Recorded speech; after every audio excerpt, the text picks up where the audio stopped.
The aisle was lined with white roses. 300 guests filled the ballroom, dressed in silk and smiles, whispering how perfect everything looked. Chandeliers glowed gold against marble floors. A live string quartet played softly near the stage.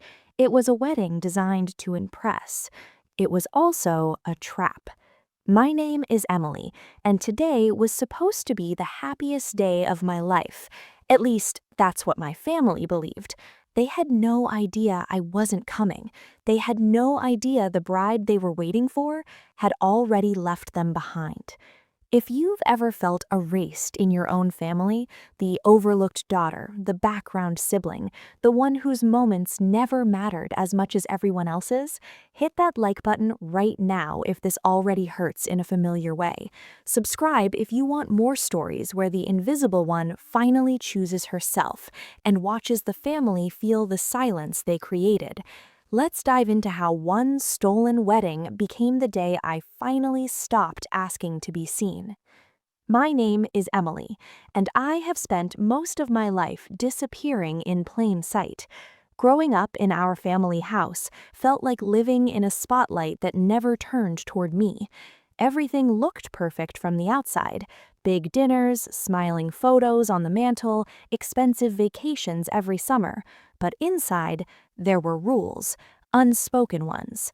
My older sister Rachel was the center of gravity.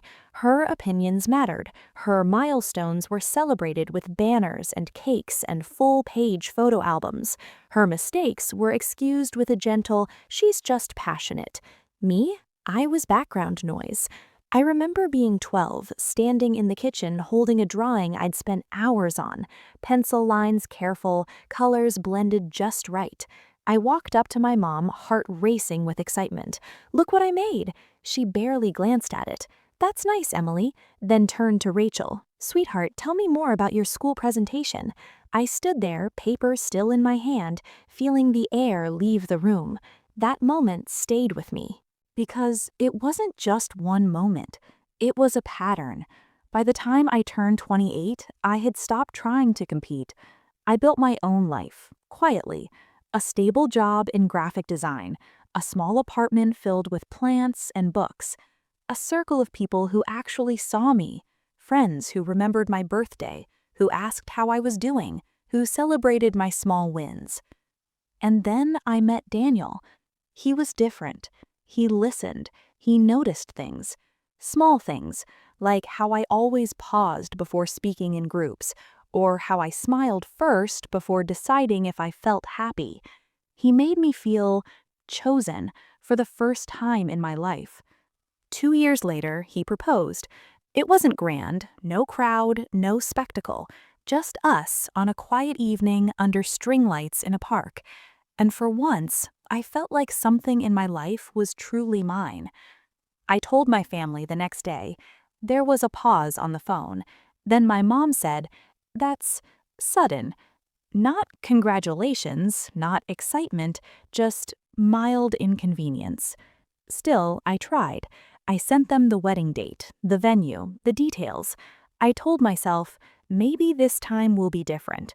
Weeks passed. No response, no questions, no interest. Until one day, I opened social media and my world just stopped.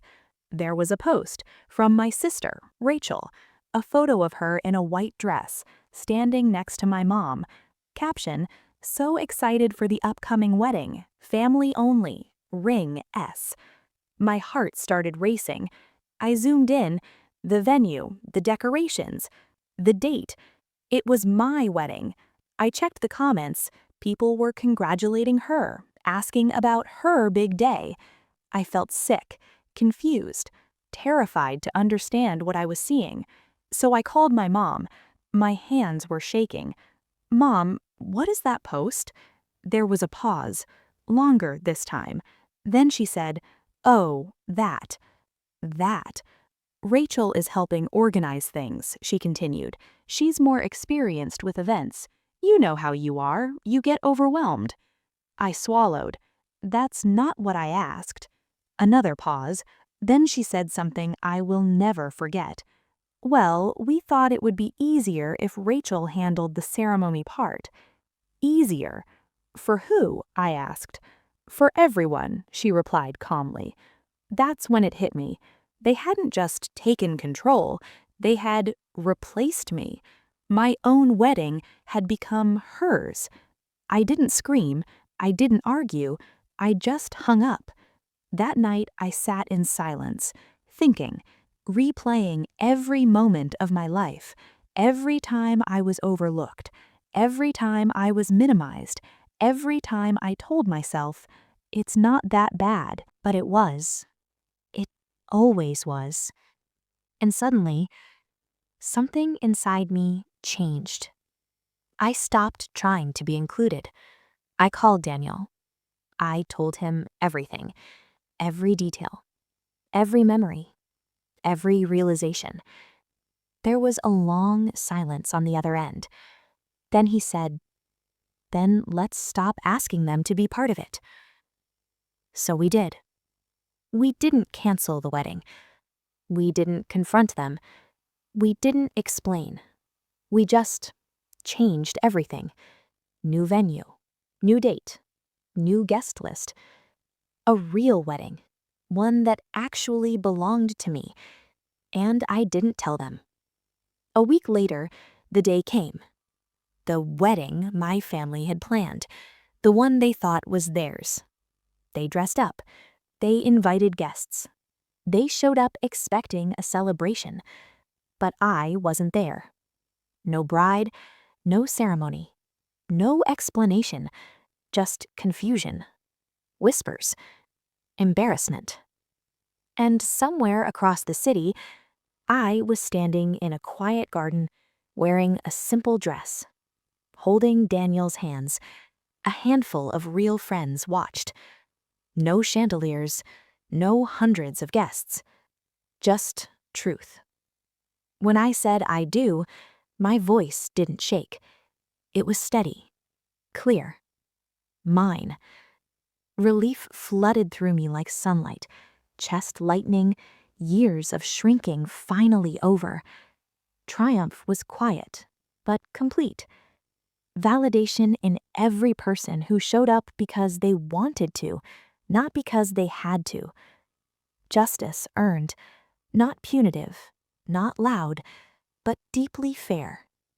They had tried to erase me from my own moment. I erased them from it instead. Sometimes the deepest revenge isn't taking something away. It's refusing to give them any more of you. If you've ever been the background sibling, the one whose moments were never big enough to matter, know this. You don't need their invitation to live your life. You don't need their applause to shine. You just need to stop waiting and start showing up for yourself. If this story gave you that deep exhale of finally, or that quiet fist pump of recognition, smash the like button and tell me in the comments, were you ever the overlooked sibling whose big moments were ignored? How did you reclaim your space? Or are you still waiting to be seen? We read every single comment. And subscribe for more Reddit revenge stories where the quiet ones finally choose themselves and win. Thanks for watching. See you in the next one.